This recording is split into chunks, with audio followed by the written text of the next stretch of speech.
Our U substitutions are getting slightly more complicated. Let's take a look at the next example and see if we can tackle it.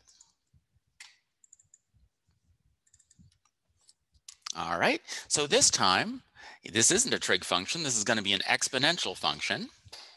It's the same basic idea though. We still have an outside function and an inside function.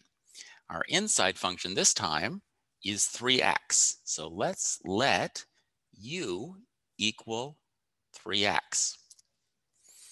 And that way du is equal to 3 dx. Now we can see what's going on over here.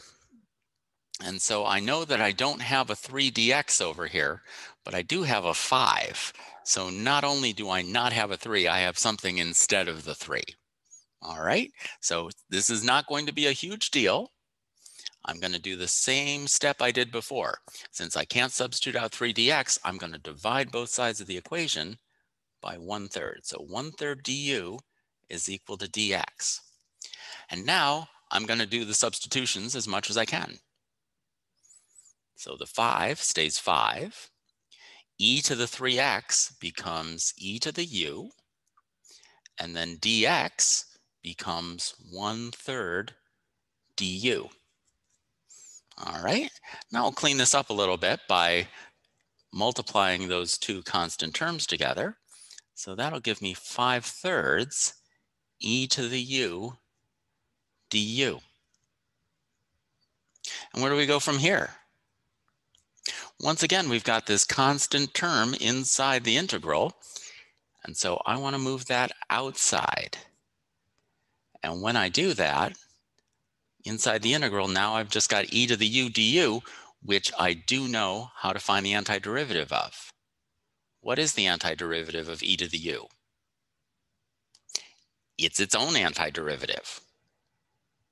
So that gives me 5/3 times e to the u. This is our general term, and then we just need to add any constant at all to find all of the antiderivatives of this. And what's our last step here? Our last step is to substitute 3x back in. So this gives us 5/3 times e to the 3x plus some constant. Okay, does that make sense? Just to pad this video out a little bit, let's just double check our work. Let's find the derivative of 5/3 times e to the 3x plus, I don't know, 175 pi.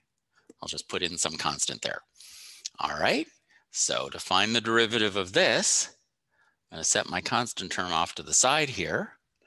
And then I want to find the derivative of e to the 3x. Well, this is e to the 3x times the derivative of 3x, which is 3. And then 175 pi is a constant. That just goes away. Now the 3's cancel from the numerator and denominator, and that leaves me with 5 times e to the 3x, which is exactly what we wanted to get.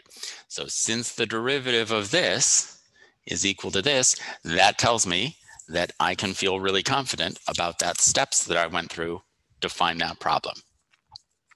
All right. Now in the next problem, we can see that we're kind of getting away from exponential and trig functions and getting to polynomials. So that's not a big deal. Give that a shot on a piece of scrap paper and see how you do with it. And we'll take a look at it together in the next video.